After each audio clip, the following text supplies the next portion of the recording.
Developments tonight. Two teens charged in a deadly crime spree last year have both pleaded guilty. Prosecutors struck plea bargains with the pair, and they will be headed to prison. Our Derek Thomas was at the hearing this morning and has more on these developments.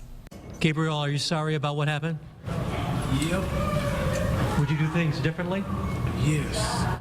Unfortunately, that realization comes too late for 38-year-old John Yingling, who was shot and killed as he sat in his truck in his driveway.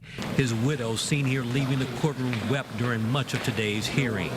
The 16-year-old Edwards admitted his guilt in the February 13th crime and will be sentenced to 51 years in prison. His co-defendant, 19-year-old Saquon Burr, also pleaded guilty and will receive 59 years in prison.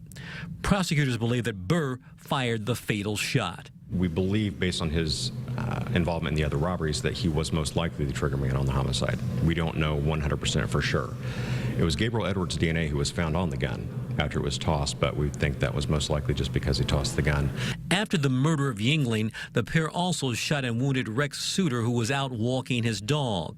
They eventually crashed the stolen vehicle they were in Brownsburg. Edwards' attorney said his client was led astray. This should send a message out to everyone. Be careful who you hang around and be careful who you associate with. It's not important that you're the person who actually was the trigger person in this act. You could be the person with the trigger person. And by hanging out with them, being with them, you could be held equally responsible. And that's exactly what happened today.